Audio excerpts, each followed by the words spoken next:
Um, so thank you everybody for joining us again for our second Fridays program. I know a lot of you are repeat customers, have been to many of our programs.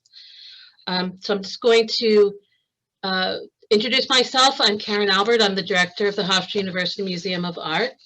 And my co-host is Sasha Giordano.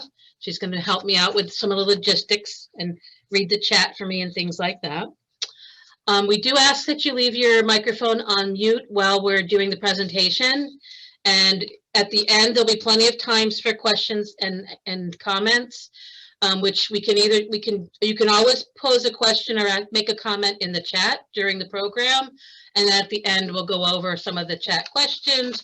Or if you have any questions at the end, usually we can even turn off our microphones and ask them in person. Just want people to know that we are recording. So if you don't want your face on the recording, you can just mute your video. So this is our last second Fridays for this academic year. We started in September and we've done one a month since then. So this whole second Fridays series focuses on different aspects of our permanent collection. And today we're going to talk about drawings in the collection, just specifically about drawings. There are more than 200 drawings in the collection. The majority of the works are 20th century American, but it does include works from the 18th and 19th centuries. There's a wide range of media represented: pencil, charcoal, pastel, ink, and chalk on paper. They represent a wide variety of styles, both representational and non-objective. They include figures, landscapes, and abstract imagery. They really encompass a wide range and a real gamut of examples. One of the things I personally find really appealing about drawings is it seems like a much more immediate you saw the immediacy with the artist about what they're doing. Sometimes you'll see where they've erased something and redrawn something, or if they're working out something and they make the line thicker and darker over here, and you can see almost how they work on a composition. You can see a little bit of their working process sometimes, which personally I think that's very appealing to see, about that directness of pencil on paper or whatever medium they're using. And I also think it's a very accessible form for most people, because while fewer people may have tried to paint with oils or watercolors, almost everybody has put a pencil to paper for some reason. So we all have a little bit of that experience. So I think it makes it a little bit, we feel a little more comfortable sometimes with drawing in that sense.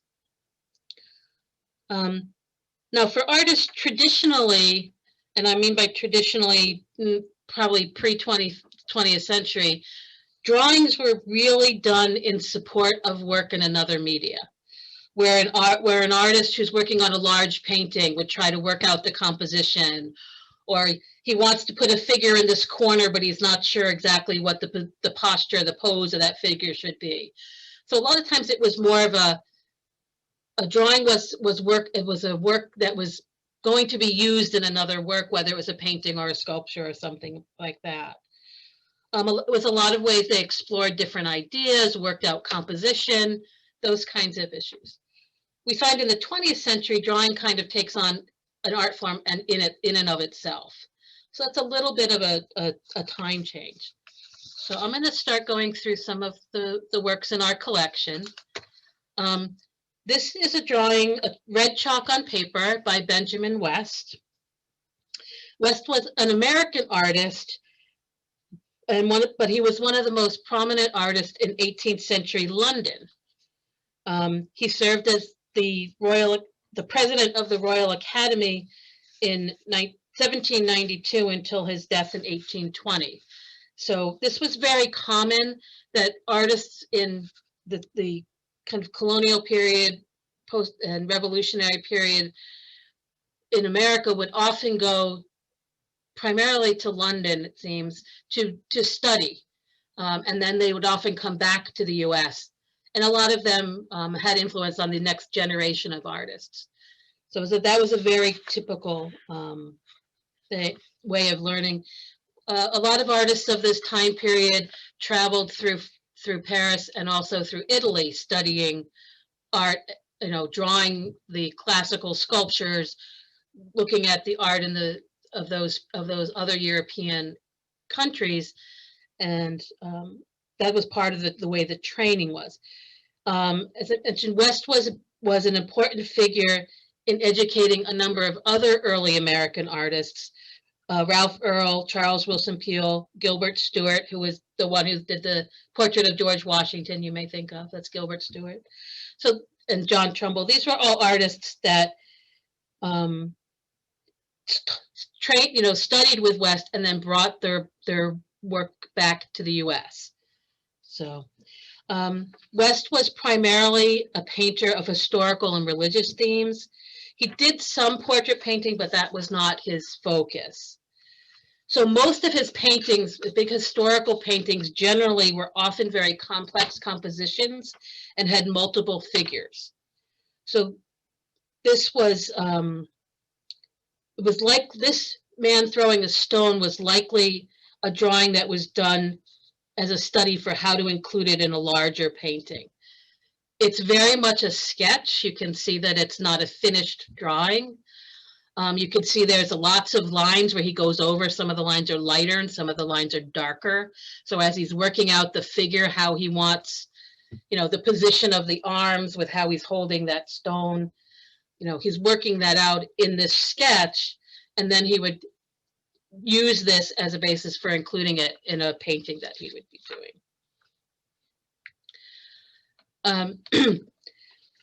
George Rodney is an English painter, mainly known for his portrait painter, as a portrait painter. He was contemporaries with Thomas Gainsborough and Joshua Reynolds. He had a great success as a portrait painter, really partly, they say, because he was flattering to his subjects. So if you wanted a portrait that really accentuated your good points, you'd use George Romney. So this was, again, probably a preliminary sketch for a larger painting. And this is a very small, if you can see, this is a piece of paper that's 4 by 7. So this is just a small idea of how shall I arrange the figures and the horses. And this to me looks like it's a battle scene. It looks like the soldiers with shields. And you just get that impression of how the figures would be grouped in a larger composition, that the rearing horses are at the center, and then the figures that to me look like they have shields and swords are on either side, kind of surrounding them. So it's just a quick sketch to kind of get the idea of how you might put a painting together or a larger work together. All right. So one of the things I wanted to mention is this is called, the medium on this is bistre pen and ink. Bistre is a brown colored pigment that's made from wood soot that's often used with ink. So there are some brown tones in this, and there are some black tones from the ink. So but it was very much a sketch. It's not fully shaded and modeled or really thought out. There's not a lot of detail. Very much a sketch. And Richard Haley Lever is an American painter in the realist tradition, but he did incorporate some aspects of some of the early 20th century art movements, like Fauvism and Cubism, get involved in some of his later work. He was really interested in creating a mood rather than the effects of light. And he painted a lot of everyday subjects of contemporary life. This is a harbor scene from Gloucester, Mass. So this was probably done on site. It was probably a sketch about how you might compose a painting of the scene. So you see he's got the verticality of the ship masts are noted in there. But again, it's giving you an idea of what it might look like. It's not giving you a lot of detail. It's giving you kind of, well, if the ships and the masts are blocking on the right there, what's balancing on the left? We have the little hill there with the figures on the hill. So how is that balancing the composition? And then you have in the center back, you have the building tops that you can see a church steeple and another dome in that back. Just a suggestion of what you might do, how you might compose another work. So again, it's very much a tool that was used as the artist was working. And this one, I think a lot of you may recognize the style of this one. This is by Norman Rockwell, probably the most popular illustrator in America. For more than 50 years, his paintings were the covers of the Saturday Evening Post. So he also worked from 1948 to 1964. He worked on a series of calendars for his publishing company that were based on the 4 seasons. So the typical seasonal activities were depicted on each of the quarterly scenes. So this is a drawing that was a final study for the painting that was reproduced for the autumn 1952 calendar. Okay, so as you can see, this is a much more finished drawing. There's a lot more detail. So this wouldn't be the first sketch he would have done. This would like the last sketch he did before he went to the painting. So this is much, you can see, you can see that's an older man, like a grandfather, with a pipe in his mouth, and you can see his wrinkles and his facial features. And you can see it's a young boy. There's the dog in the foreground. So you can see a lot of the details that were incorporated into the final painting. But it's very much, Rockwell was very much about the kind of sentimental Americana kind of themes. The idea that the cross generations carving the pumpkin together was very much in that mode. Just as a little aside, we got this drawing because it was a gift from James Kubota, who was a painting professor here at Hofstra, who had studied with Norman Rockwell. And there's a little, you can see there's the signature includes, it says, "My best wishes to Jim Kubota, sincerely, Norman Rockwell." So it's a little personal note on this one, because this wasn't something that the artist would normally sell. This is more like a preparatory drawing or preparatory. So it's not something that he would have considered a final artwork to sell. So there's a little bit of a difference with that. Okay. And then this is so we have a number of sketches by Ezio Martinelli, who is an abstract expressionist sculptor who really based his forms on the human figure, but then again abstracted them. Then we have a number of sheets from him that deal with how these forms were twisted and intertwined. And he used these drawings a lot to try to figure out how his sculpture would look and how they would be, what he could capture in drawing and how they could be in a sculpture. If you could see some of these, it's almost you're looking at the same form from different angles, right? So that's, as a sculptor, he's interested in the different views you would get. So we have on campus, this is one of the sculptures by Ezio Martinelli that's called Figure on Oval. So I think I'm just going to flip back to the drawing for a second. So you can see how this drawing, with the little volumes that he's composing and putting together to form a figure, translates into the welded steel sculpture that we still see here, right? So you can see how it is figurative. We can kind of tell it's a figure, but it's abstracted. It's not completely representational. So we kind of have an idea that it's giving a suggestion of a figure. So that's another way sculptors would use. And I have another example. These are some sketches by the sculptor Arthur Gibbons. So these were, and this is a sculpture that's on campus also, called SEE. He did a number of preparatory sketches. This is a sculpture that's what is called site-specific. It was made for this location on campus. So these were some of his drawings as he was figuring out what he was going to do. We also have, I don't have a photograph, we also have a little maquette or a model of how we thought this would look. And this is the sculpture. It's a little bit hard to see because they are black metal and they are in a cedar grove. So there's a lot of shade, so it's kind of hard to see. But they really, when he created this sculpture, he created it for this place. So this is where it has been since 1980. So the drawings were really about trying to figure out some forms. Let's go back to the drawings for 1 second. About some of the forms that he might want to include when he cut the steel. Okay. Because he basically takes sheet metal to make these, right? He's cutting the sheet metal and then reattaching them and soldering them together to create these shapes, which are then in a almost a kind of circular form within the cedar grove, within the trees. As I said, I think it's a little bit hard to see because of the shading in the grove there, but that's okay.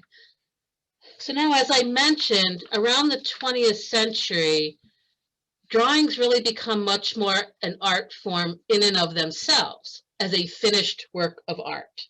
So these are some of these works I'm going to show you now are not studies for another work. This is the artwork, the drawing.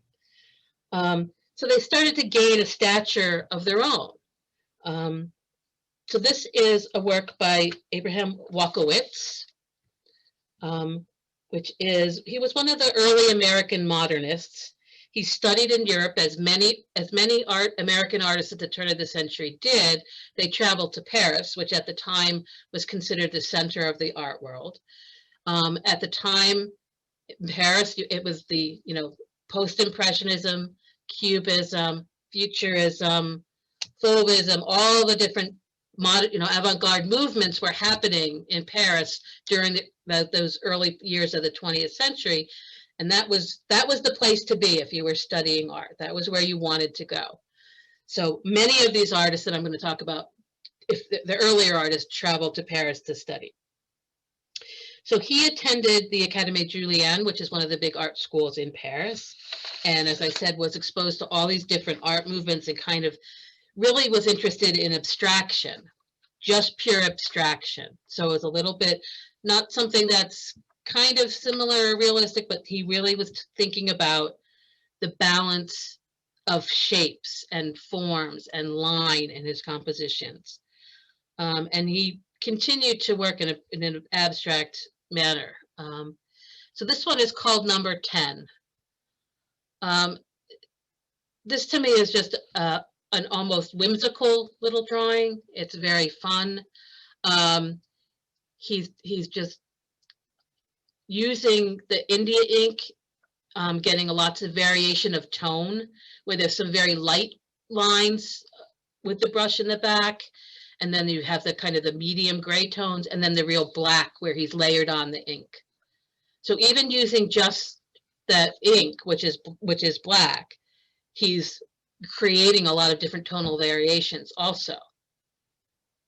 So this is one of my favorite drawings in our collection by Alexander Rochenko, who's a Russian artist. A little bit around the same time period as Wakowitz, a little bit later. Rochenko was a very important leader in the Russian art world in the early 20th century. He was a painter, a sculptor, a printmaker, a photographer, and a graphic designer. He was very much aware and influenced by some of the movements going on in Paris, such as Cubism and Futurism. In 1913, the Russian art movement, Suprematism, was founded. And Suprematism was focused on non-objectivity, which means they're not trying to represent any actual objects, right? And they utilize basic geometric forms such as squares, circles, and rectangles, along with a limited use of color. Was kind of the sense of uncomplicated purity was what they were going for. So this drawing called Man in Tuxedo is really a deconstructed human figure, right? We could tell, we know it's a man, right? We could see his head, we can see his shoulders, we can see his legs and his feet. But he's really, you know, the head is a real circle, a real true circle.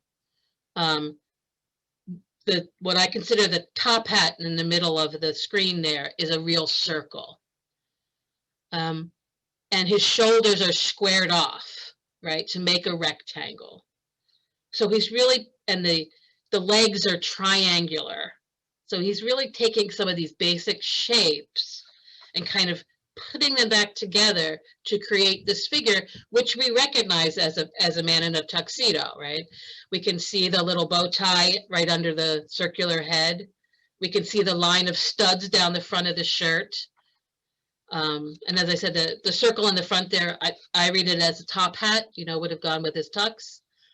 So it's a little bit, we can see the influence of some of the modern art movements, but it's a, you know, it's a beautiful ink and watercolor and gouache work. Just if anybody's not familiar with gouache, gouache is like a opaque watercolor. You know, watercolor is very sheer, and as you dilute it, it gets sheerer and it's more like translucent. Gouache is more it's thicker. You don't see through it. It's a more solid color. That's what gouache is.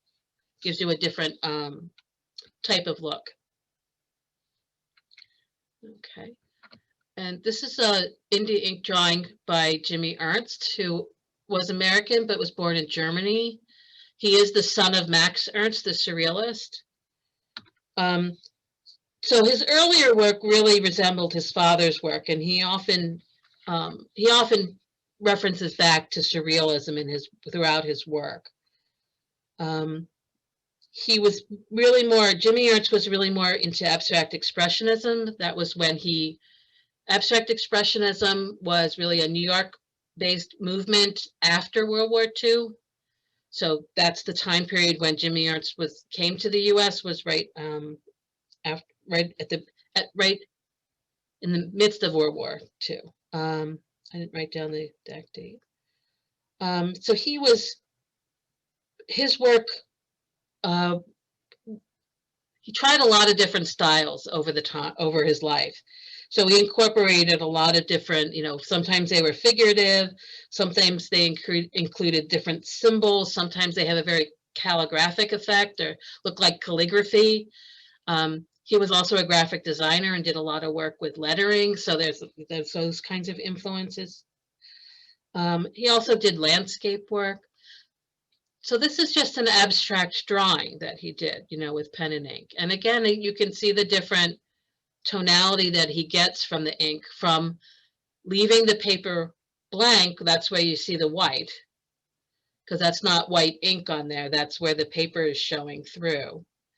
And then it's got a gray wash kind of in the background. And then he starts using the black to shade images and give it dimension, right, to his image. So it's a little bit different about how he uses the ink. And this is a sketch by Knox Martin, who is around the same time period as Jimmy Ernst. He was best known for merging a lot of abstract expressionist elements with geometric abstraction. He did a lot of outdoor murals in New York City. This one is, I think you can see with a kind of getting into a little bit of a gestural method, way of drawing, where he's kind of giving you more, again, an idea of that this is a bull. You know, you can tell that by the horns. You can tell that by the musculature of the animal. But this is a, you know, India ink is kind of like a wash. You can use it with a brush or you can use it with a pen tip. So you can get the larger areas of color were probably brushed, and those fine lines were probably when you used a pen tip to dip it into. So depending upon your tools, you can get a different look. Okay. And then I'm going to go to the next two are pastels. We're going to talk about the difference, the way they use pastels in a moment. Wolf Kahn was mainly known for his landscapes. He lived most of the time when he lived in the U.S.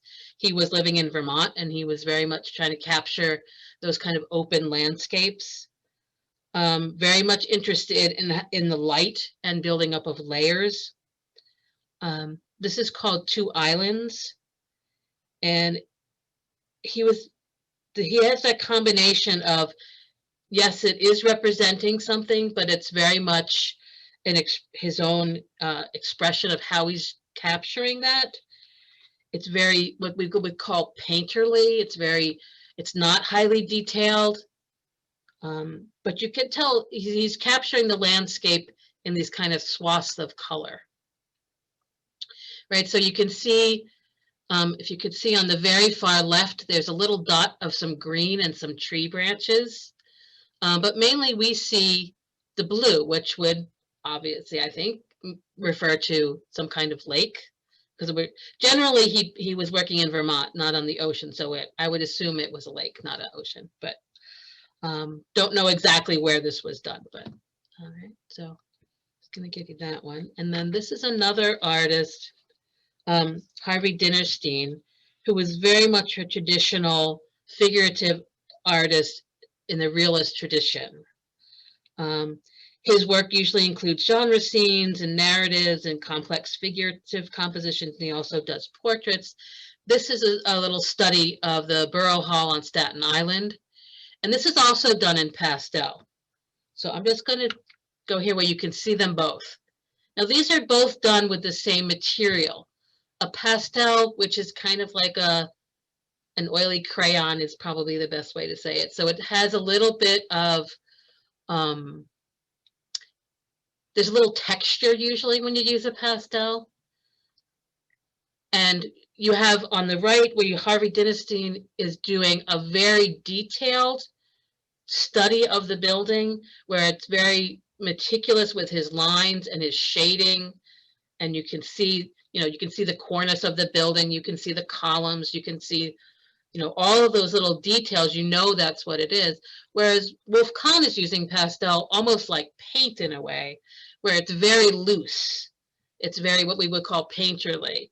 It's giving you the impression of something, but he's not capturing the details. But you definitely can see that it's two islands, it's a landscape.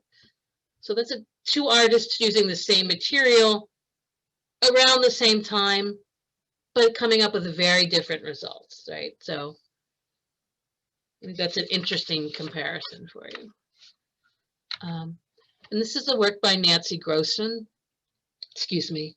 And she is a mixed media artist, mainly works in carved wooden sculptures that focus on heads and the body. She doesn't really fall into a real category of a type of artist, but her work generally concerns the body and the formal elements of how it looks. So this is again an ink and gouache on paper. It is a very dark drawing, so it is a little bit difficult to decipher. You can see if you look at it a little bit longer, you'll see there's almost, there's almost a skull or face-like image on the kind of the center to the left. There's almost looks like eye sockets. So you can kind of get the impression that there's a figure. So I think we're looking at the figure from a weird angle, from a little bit of a different angle where everything is foreshortened. So it's kind of, not quite sure exactly how it's going in, how the figure is being composed. but that's a lot of what she does. It's playing with that figurative thing and that idea of the figure and playing with it and manipulating it. So, okay. And this is again, I think just a charming kind of whimsical little sketch by the French artist Max Pipart. He was started as a landscape painter, and his work evolved very much through influences of Cubism and abstraction. And he incorporated a lot of other artistic styles, and a lot of references in his work would refer to African work or pre-Columbian work. And his mature style is kind of figurative. He's best known for his depictions of circus performers and birds and figures. And he really, to me, he's capturing kind of a more of a lighthearted theme. There's very much a sense of movement, and there's kind of joy and kind of whimsy, I think, is one of the words I would use to describe his work, this work in particular.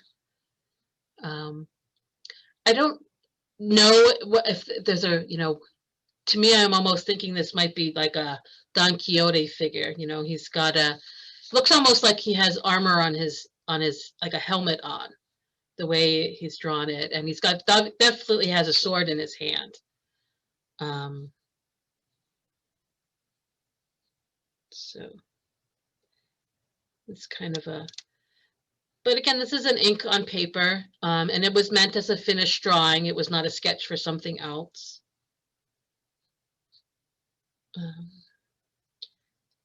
I just, his use of line is very interesting here, where there's not a lot of modeling and shading, but he's, you definitely know that's an equestrian figure, a rider on a horse. You definitely know there's a little dog running along the side there. So with the line, he's really captured the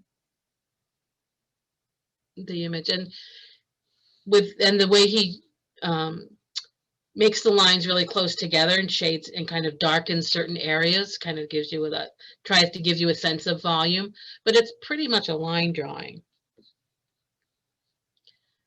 Okay, and this is a work by Burton Silverman. So he's, again, very, very much a realist in the traditional mode, and he really is a figure painter, a portrait painter. He really works with people. Ordinary working people usually are his subjects.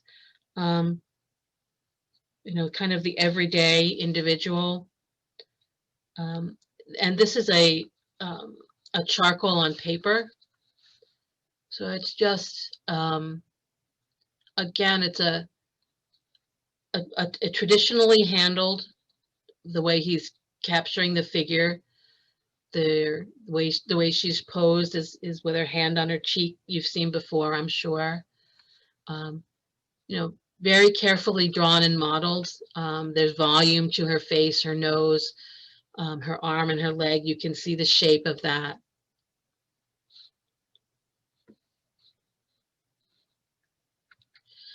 Then this is by the French artist Jean Cocteau, who was a poet, a novelist, a dramatist, a film director, and a critic. He was very much associated with modernism across the arts, literature, music, ballet, visual arts, cinema, and collaborated with a lot of the artists of the early 20th century in Paris. This is of Jean Marais, was a French actor and director. So this is what it's very simple line drawing, right? But we certainly see that it's a face, that it's a portrait. I'm just going to show you this next one because I want to talk about them a little bit together. This is a drawing by Benny Andrews, an American artist, and his subject was often daily life, and many of his influences include jazz music, and he was very much a fan of the work of Romare Bearden. His paintings are known to being very figurative paintings that often included collaged fabric and other materials. And was very influential in the Black artist community, and getting agitated for getting greater representation of African American artists in the 60s and 70s, and in education for artists across the board. So this is almost what we would call like a gesture drawing, where you try to capture the figure in one line. So, oops, sorry. So that you can see the outline of the figure is almost an undisturbed line, right? Almost, if you look at from where his left foot is and you go up, you can almost see that it goes almost all the way up to his shoulder, around his head, down his back, down to where his seat is, and down his right hand leg is almost one line. It's not a bunch of little sketchy lines, it's almost one line. So the artist would have taken it and drawn it all in one time, right? So that's a way of capturing, and you can tell a lot about the seated figure here with this simple line, right? He's seated, he's, is he kind of waiting for something? Is he tired or for something? Kind of he's looking at something, so I'm not quite sure, we don't know exactly what he's doing, obviously, but you really can get a feeling for the person from this very simple line drawing. Okay. And then I want to share with you this very finished drawing of pencil on paper called The Violinist by Max Ferguson. Ferguson is he's a traditional artist in the sense it's very realistic, right? It's representational. He does a lot of his subjects he's in New York City, are ordinary people and places in the city is mainly his subject matter. But this is a very finished drawing, right? There's lots of lines, there's lots of shading, there's lots of detail that we can see in here. So I'm just going to show you these two next to each other, right? So we have the drawing that's a very minimal lines, and the drawing that's lots of lines. And we both know, we know they're both figures. We can tell, I think we can tell that the one on the left is a black man and the one on the right is a white man. And there's a lot we can tell, even though you have a very simple line drawing on one side and a very complex, really heavily worked drawing on the right. So drawing can mean a lot of different things. Okay. So I'm going to show you a couple more works that are drawings also. This one is by Howarddina Pindell, and I'm going to show you a detail of the inside of this in a moment. Howarddina is a painter and a mixed media artist, and her work generally explores texture, color, and structures in the process of making art, and it is often political and addresses issues of racism, feminism, and exploitation. This happens to be, each one of these little circles is a little drawing. I'm going to show you this is kind of the front-on view. It's a three-dimensional work. So it's like I tried to get my phone in there and give you a little bit of an idea of what it looks like when you look into it. So all of these little circles all have drawings on them. And then they're all attached to each other and the backing board. And there's a lot of thread in there that kind of weaves them together. So I consider this a drawing, whether it's actually a three-dimensional object, but it's really based on the drawing of all of these little circles. Just go back for a minute so you can see. That's kind of the full front-on view, right? So you can kind of see that there's a lot of color. There's a lot of different materials are used on these little circles. Some of it is paint, some of it is colored pencils, different kinds of markers. It's all kinds of different materials to create those little circles. And then you can see that she's got them all attached to each other to create the final thing, the final version. Okay, and I have one more. This is by Louis Crease Azaceta, and it's called No Head Post Critique Katrina. And this drawing, this is a large drawing. It's 4 feet by 3 feet. And Azaceta is addressing some of the social inequality by talking about the human toll of a natural disaster. This happens to be after Hurricane Katrina. He lives in New Orleans, so he was very much affected by that. And talking about the different responses to different areas of that were affected by the hurricane.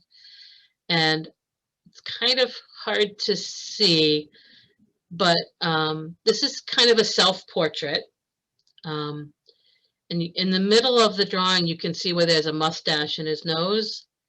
Underneath that mustache is actually a Band-Aid is applied there. Kind of like, to keep your mouth closed kind of thing.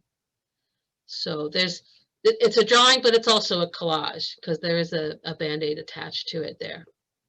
But this is a way of the artist expressing his own discomfort with how everything happened and what the response was after Katrina. And so he's got a lot, there's different imagery you can pick out in here. You can pick out some of the floating houses you can see. You can see that there's things that look like, uprooted trees, water's flowing, a bottle of alcohol. Maybe that's the way you cope with it. Those kinds of things. So there's a lot of imagery that he's picking up, but it's a very personal expression of his own experience. So that's a sample. I mean, those were, I don't remember how many I did here, about 25. We have over 200 drawings in the collection, so I can't show you all of them, but I tried to pick some from each kind of area that we have, tried to give you a sample of the different types of things that drawings can be. There's actually a lot of now computer programs where you can draw on with it, right on your tablet, so that's something we haven't really discussed yet, but there's what is drawing, what can it be? And there's so many different materials that artists use to draw. So I'd be happy to answer any questions, or if you have any comments you want to put in the chat. If you want to ask a question, you can either use the raise your hand, or you could, just let us know if you have any specific questions, if you want to go back and look at something again.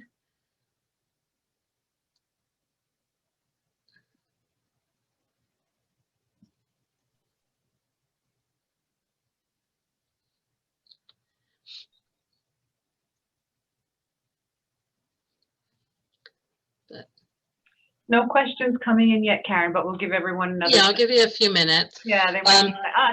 Here comes one. The Opera Addict. I like that name.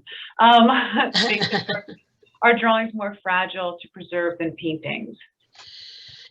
In general, yes, works on paper are less stable than paintings. That often very much depends upon the specific work. Sometimes drawings are not done on high quality materials because they're not, especially early on, they weren't considered a finished artwork. So they may have been done on a scrap of paper or a piece of cardboard or something like that, or on some kind of newsprint, which the material itself is not as stable.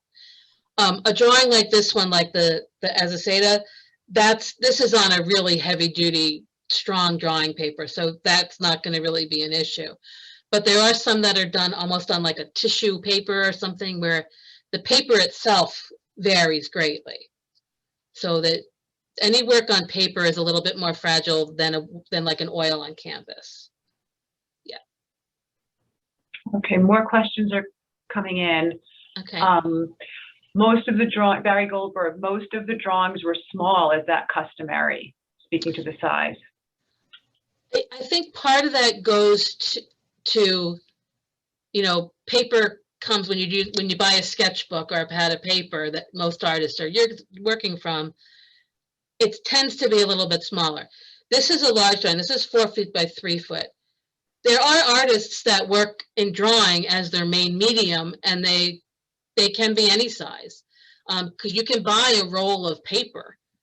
We did it. I know I one time had a show where I had a drawing that was like 10 feet tall, because we had to figure if it was actually going to fit in the gallery.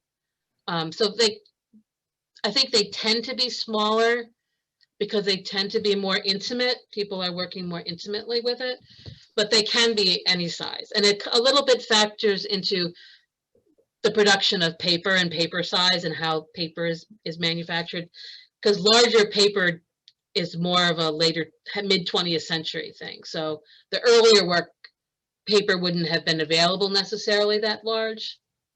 So a little bit of a technology of development of paper, but. Okay, and Linda Leaf asks, what is the difference between a sculpture and a sketch?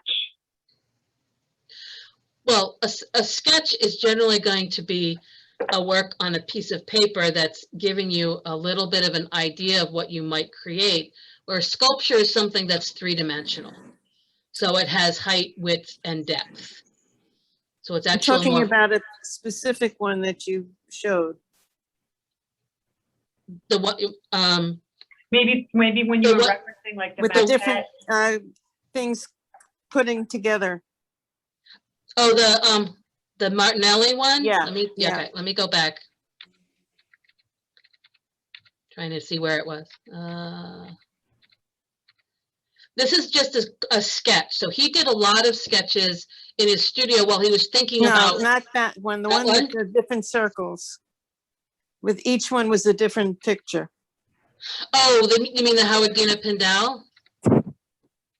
Let me go back. Let me see if you meant this one. Yes, yes. Okay. So she does each of those little circles. She does drawings on those circles, right? Mhm. So when they get put together, they become a three-dimensional object. So yeah, so she works flat on the paper and creates all of these circles, and they're different sizes. And this one you can, there are some that are quite small. There are some that are small. There's some that are larger, some that are very black, one color, some that are very multicolor. So she has, and then she takes all of those little circles and puts them together to create this three-dimensional work. So it's whether you consider that a drawing or not. I consider it a drawing. That's why I'm asking. Yeah, okay, that's what you were going for. Okay.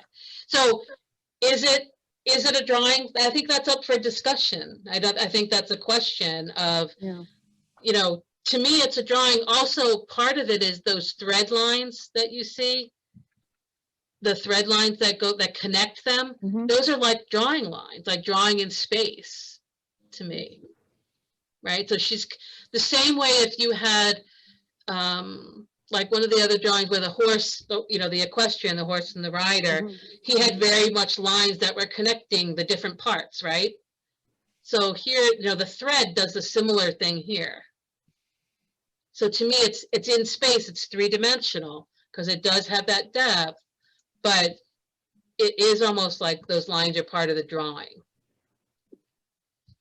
So does that answer your question, Linda? Could the artist also consider it a sculpture, or is it up for grabs? The definition, that's all. I think it's open to interpretation. Okay. I think it's a little bit, Very different, very interesting. Yeah, it's one of those things where, do you consider something a painting if it has a lot of collage on it? How do you, is it a collage? Is it a painting? Is it both? What do that's the way we analyze things. So we try to give it a name and categorize it. But there are a lot of things that don't fit into a category, right? There are a lot of things that are a little bit gray. Thank you. Nicole, did you have a comment on that one? Well, I'm so glad that you included the Howarddina Pindell, because I had seen some of her work online and was really fascinated by the way she constructed things, and how some of her some of her work is not as three-dimensional using Right. the circles and the drawings, but I really like that. But I'm really glad that you did this session on drawing, because I feel like when people go to museums, they're always expecting to see paintings Mm-hmm. or photographs or something.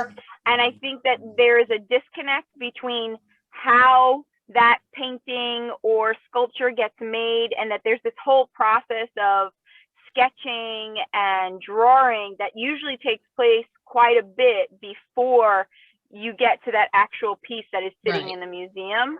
Right. And I always find it really, really interesting to get that insight into the artist's process. And, Right. and you know, sometimes you understand a painting better once you've seen their preliminary sketches before Right. before they got there. So yeah, Yep. just a comment on that. Thanks. No, and I think that there is a lot that happens before you see that final work most of the time. I think that's very true. And so I think that part of it is a lot of artists don't consider their sketches or preliminary drawings as real valuable. So they don't necessarily save them sometimes. You know, they don't necessarily, it's not something that they would author. I have often asked artists if they have, when I'm dealing with an artist, what they have to kind of, you know, eliminate the process that they go through. Because I think a lot of people are interested in how did they come up with that? Yeah. And just to go back to what Nicole said about Howarddina, she does other works that are based on these circle forms, but they're very two-dimensional. They're very flat. This is a different thing where she is creating this three-dimensional work. Okay. So two really good questions came in from Lori Reich and Barry Goldberg, and they both relate to what you're speaking about. So you choose how you want to answer them. Okay. One is if you would mind repeating the definition of drawings, which kind of relates to what you were just speaking about with Nicole. But then Barry Goldberg asks the great question of, do the discs on the Howarddina move? They don't really move in the sense you can't maneuver them or change them yourself. They do move a little bit, you know, because they're very loosely attached, but they don't move like you can't switch them around. But they do move a little bit. It's actually the piece, it's hard, it's actually in a plexiglass case to kind of keep it preserved and keep the dust off of it and all of that. So but they're not repositionable or anything like that. You know, the definition of drawing, that's, you know, a conversation I had recently with a fine art faculty member. You know, is the definition of drawing as basic as making marks on a surface? I mean, what's your definition? Or, you know, if you're talking about that, then it can be almost anything as a drawing, right? Anything that you're trying to, you know, drawing is at its basis a communication method, right? You're trying to, you're putting something down on paper so that somebody else can understand something, right? So that's, I had an interesting conversation recently about COVID virus. I'm sure that everybody has seen that graphic. That's the gray virus with the little red spurs spreading out all around it. Well, that's a drawing of the actual microscopic image of the virus. The microscopic image of the virus isn't very visually engaging to most people to understand. So I just realized, I didn't know this, but the CDC has a whole graphics department which works on communicating to the public what these viruses are. So part of what they do is they come up with these drawings that are based on the microscopic image, but can give you a better understanding of what you're seeing. Because we're not trained scientists who look under microscopes at viruses all the time. So we don't know what that looks like. But, you know, so that idea that the drawings that the CDC is putting out are drawings at one point before they go through a process where they become more graphic, but they were hand drawings about what that virus looks like.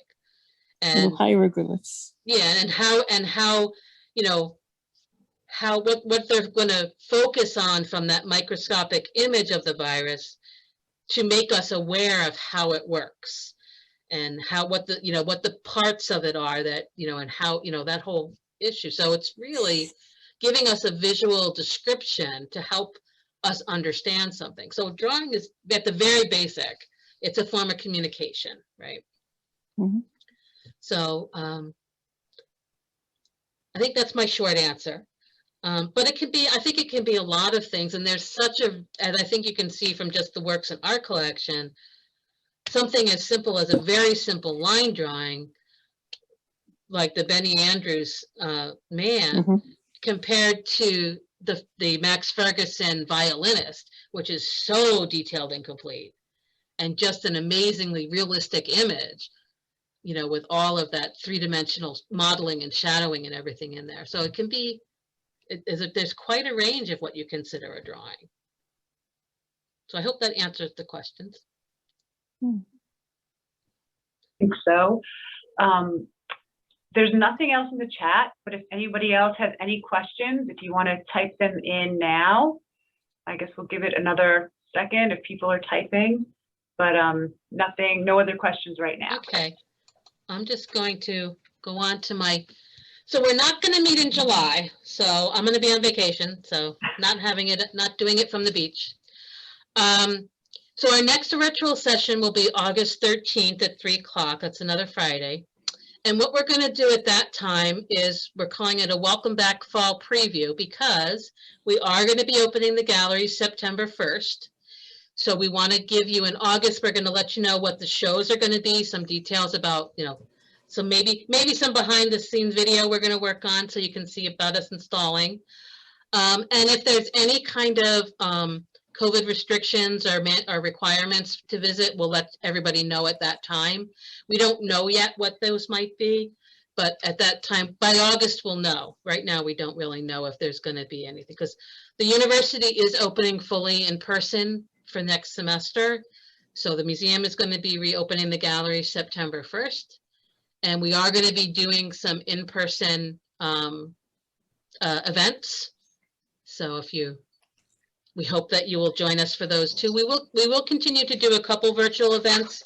We haven't decided yet exactly when those will be yet. We're still kind of working on the fall programming. But so in the meantime, you can always look for updates on our website and follow us on social media if you would like. I thank you all for joining us once again. I hope you found this enjoyable and interesting and learned something new. Thought about something new.